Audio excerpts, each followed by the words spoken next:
couple years ago, after we won the championship, you said, look at his face. You said, y'all, everyone saw me crying like that was all for 52 years of everything in sports going on in Cleveland. And then after I stopped, I was like, that one right there made you the greatest player of all time. Everybody was just talking how they were the greatest team of all time. Like, it was the greatest team to ever assemble. And for us to come back, you know, the way we came back in that fashion, I was like, you did something special. Ever tell a story so often that it starts changing in your mind? That's exactly what NBA fans are seeing unfold right now. People are saying LeBron James just rolled out a deluxe re-release of the same tale. Media voices are calling it out, fans are dissecting footage frame by frame, and the internet is asking the same question, loudly and together. The all-time favorite LeBron be lying moment is when you was like, yo, Kobe was out there, but I knew he was going to score 70 that Bro, I'm telling you, people, every time I say something, everyone think it's a lie. I got homies that was literally at the house with me when Kobe was dropping the 81. When he got 60, we watching the game, I'm like, oh shit. Yo, he might go for 80 tonight. No, I'm telling you. What did he say back then? What is he saying now? And why does it feel like we've heard this exact story play out before? This isn't normal basketball chatter. It's not about missed shots, locker room drama, or rough playoff exits. This is a different kind of chaos. One that surfaces when a superstar starts narrating reality like a movie they've already seen twice while everyone else is still buying tickets. That's the shadow following LeBron right now. And no, it has nothing to do with talent, championships, or longevity. Those debates are settled, sealed, and archived. This is about the narrative, the confidence, the certainty, and the odd habit of turning hindsight into prophecy, spoken with the assurance of someone assuming no one will ever rewind the tape. It usually begins quietly, a playful remark here, a harmless joke there, like brushing off immense wealth as if decades of contracts, endorsements, and business empires suddenly disappeared. I hope they like. We've always said on here, we don't want to see LeBron being a person that's getting 16, 17 a game. Nah. He never gonna do that. He's gonna get 25, bro. He's gonna get 25. I just hope it's his last year. It's not. If they winning, bro, Bron gonna keep hooping. We gonna know when it's Bron last year, bro. He's doing the tour. That's what I'm saying. We're gonna know, bro. Last year was the first year he didn't average 25 in his career since his... What do you average? 20. That's when the laughter fades and people start looking closer, because when someone stretches reality often enough, even the jokes begin to feel like subtle revisions. When the athlete who helped redefine personal branding suddenly talks like his finances are on life support, fans don't laugh, they hesitate. And here's the strange part, none of this is necessary. LeBron doesn't need extra shine. His resume reads like it was put together on rookie difficulty. Yet ordinary moments keep getting extra seasoning, as if reality by itself isn't flavorful enough.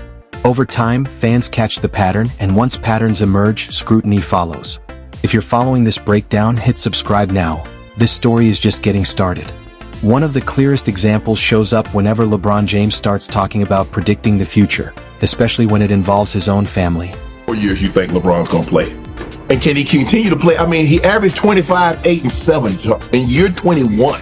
How many more years can he play, and how many more years can he play at the level at which he's currently playing? I hope he retires soon, because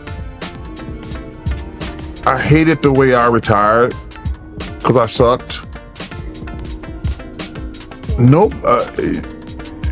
Jim Brown. All of a sudden, we're hearing ultra-detailed stories about recognizing NBA-level greatness in a child barely old enough to tie their shoes, complete with play-by-play visuals, dramatic pauses, and that perfectly timed "I knew it" moment. To be clear, parents believing in their kids is completely normal. That part isn't strange at all. But confidently narrating a locked-in professional future years before real competition, real pressure, and real uncertainty even exist? That's where belief quietly slips into revisionist storytelling. And here's the pattern people can't unsee. These stories never surface while the outcome is still in doubt. They only appear after the results are in, after the dust has settled, when there's nothing left to risk. The certainty comes after the fact, not before it, and that distinction matters. The same thing shows up again when legendary moments that weren't even his start getting folded into the narrative. On now just telling grandpa tales. People are dragging him. I don't know which it's for, whether he's lied about watching the Godfather movies and then doesn't isn't able to recite anything from the Godfather movies, or saying that he was on Migos before anybody else was, saying that he was touting them in 2010 when their first mixtape was in 2011. Dan, he knew Migos before Migos even. Look at historic performances by other players that somehow get pulled back into LeBron's personal timeline. Claiming he predicted Kobe Bryant's legendary scoring night years in advance sounds amazing, until you realize that prediction only exists as a memory, recalled long after history had already stamped the moment.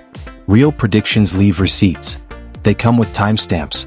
They offer proof. These stories arrive fully polished after the fact, supported by nothing more than confidence and vibes. And it doesn't stop with basketball. Cultural moments get the same treatment. Claims of spotting musical greatness before it went mainstream ring hollow once timelines are checked and the math stops working. The influence wasn't there yet. The sound hadn't landed yet. Somehow the foresight still was. You know, I think he's played 21, 22 years. He's been the GOAT for so long. He's maintained the stats. We appreciate what he brought to the game and how he's held the mantle. Ron is one of them ones. We appreciate him. But, you know, I think this is time. I think his time is up. But we appreciate what he's done for the league. Putting the shot clock expiration on Brian, man. Even moments on the court aren't immune. A difficult shot under pressure slowly morphs into something almost mythical. Blurred vision, flawless aim, sheer will overpowering physics. If this feels familiar, hit subscribe now, because once you notice it, there's no going back. And the layers keep piling up. Repeating a quote and presenting it as a personal mantra while the original author sits just feet away creates a silence louder than any rebuttal. No one has to say a word. The pause speaks for itself. The same thing happens when books are brought into interviews as symbols of depth, only for an admission moments later that the pages were barely opened. That isn't curiosity, it's image management. And once people see it, they don't forget. The pattern shows up again elsewhere too. Claiming love for classic films while being unable to recall a single real scene makes the admiration feel practiced, not lived. LeBron should be compared to Michael Jordan either. Right. I think LeBron should be compared to Magic Johnson. Right, I agree with that. I think you know, whoever started that shit up got it totally wrong, man. LeBron is not no damn Michael Jordan. Kobe is more like Michael Jordan. Exactly. LeBron is more like Magic Johnson. Exactly. It's like they wanted to make a story from the news or something, I guess, so they just threw their name up in there. But absolutely, man, I don't see how you really compare. It starts to sound like admiration performed, not experienced. Even beyond basketball, offhand commentary has exposed small cracks, speaking confidently about other sports, then stumbling over basic facts moments later. Laughing it off doesn't erase the original claim to authority, especially when the pattern repeats. If anything, it reinforces what many already suspect. Confidence arrives first, verification second. This is where voices like Chris Webber's begin to matter. When former players speak, even subtly, their words carry weight. They understand locker rooms, egos, pressure, and how narratives quietly get shaped behind the scenes. So when their comments independently point to the same issue, it stops feeling coincidental and starts sounding like polite confirmation. The media tone didn't shift because LeBron James suddenly became less great. That's the lazy explanation. It shifted because the stories kept piling up and stopped lining up. When someone bends small, unnecessary details, people don't rush to accuse, they start asking why. And psychologically, it makes sense. 2 decades under constant scrutiny creates a desire to control perception. Foresight erases luck. Randomness gets reframed as destiny. He retires while he can still play. Because, man, I've been there myself. I saw Patrick Ewing his last legs. Saw Michael Jordan playing with the Wizards. Yeah, Patrick. I mean, Patrick in Orlando. Yeah, Mike. I was like, that's the greatest player I played against. I don't want to see him doing that with the Wizards. So, I don't want to see any great play when he did. But here's the irony: none of this is necessary. The basketball legacy is already sealed. The records are intact. Yet in trying to be both the hero and the historian, the narrative became tangled. Younger fans noticed this first. They grew up with receipts, clips, and timestamps. They don't just hear stories, they verify them. And when stories don't align with evidence, trust doesn't automatically follow. If you're still here, hit subscribe, because this conversation isn't slowing down anytime soon. That's why this moment feels different. It isn't loud or emotional. It isn't driven by rage or rivalry. It's analytical. People aren't shouting, they're comparing notes. And once that shift happens, perception doesn't change overnight. It settles quietly and sticks for good. The argument about the greatest of all time, which LeBron James relit this week when he was heard by everyone on the latest episode of More Than an Athlete, currently available on ESPN Plus, saying this. That one right there made me the greatest player of all time. For That's so what many I felt. reasons. I was super ecstatic to win one for Cleveland because of the 52-year drought. Like, I was ecstatic. Like, obviously, I showed that the first wave of emotion was when y'all everyone saw me crying. Like, that was all for 52 years of everything. Let's be clear about one thing. LeBron James will always be one of the greatest to ever touch a basketball. That was never the debate. The talent is undeniable. The accolades stand. The legacy is secure. What's being questioned now isn't his greatness. It's the reliability of the narrator attached to it. When the stories begin to demand more attention than the game itself, the dynamic shifts. The audience doesn't argue. They don't lash out. They disengage. And silence takes over. That silence feels louder because it no longer seems accidental. What once sounded like harmless exaggeration now feels habitual, almost automatic, triggered whenever a moment risks feeling ordinary. Fatigue sets in when fans realize they're being sold inevitability instead of experience. Competition turns into confirmation. Outcomes feel pre-written, like the game is merely a formality awaiting its announcement. And the irony is that none of these extra layers were ever necessary. No one asked LeBron to be a prophet. Because I was a witness, no pun intended. I was a witness, no pun intended. You were like, I believe that right there, after we won championship, made me the greatest because you had done something that had never been done before. I watched it and I was like, kind of like, not the Channing Jordan, it wasn't that, but I was like, ooh, our guy's got a lot of haters that are gonna use this against him.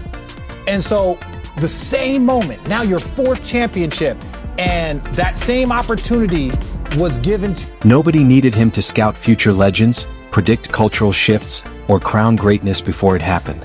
The basketball alone was already enough, but the narrative kept expanding.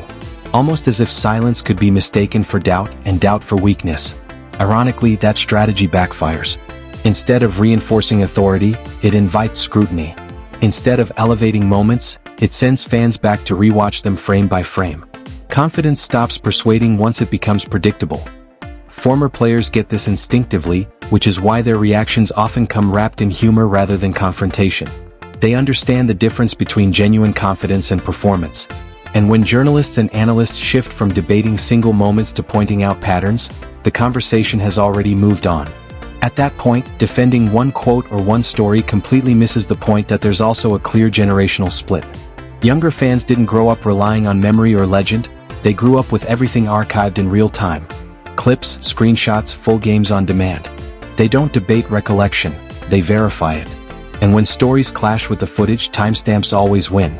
That doesn't make them cynical or disrespectful, it makes them conditioned to check first. Super LeBron fan, I want to say LeBron's a liar. So since that, what is your favorite LeBron lie of all time? Easily the time where he goes, I said before the game Kobe's gonna drop 70 points tonight, and we're like, you did? Cap. Shout out, recipe takeoff, Cap. My favorite LeBron lie is not 1, not 2, not 3, not 4, not 5, not 6. You did win 2. I respect it. But at the same time, you didn't win 5 championships, my brother. And I'm still waiting on those other 5 chips right now. For them, trust isn't built through repetition. It's built through consistency. And here's the striking part. This could all stop effortlessly. No corrections. No apologies. LeBron James isn't putting his status or respect at risk. That's not what's at stake. What he risks is subtler. He risks turning awe into analysis. He risks shifting attention from performance to presentation. He risks making people focus more on what he says than what he does. In sports, once the audience starts watching the narration more than the game, the magic changes. The plays still matter. The records still stand. But the relationship shifts. That distance is subtle and powerful because it changes how moments land in real time. What used to spark instant awe, disbelief, and celebration now comes with a second thought, a quiet pause, and the question of how this moment will be framed later.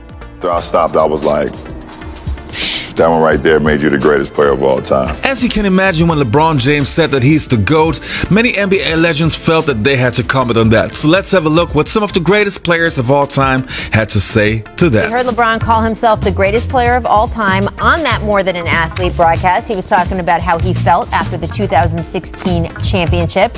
Well, Danny Ainge not only disagrees, he strongly disagrees.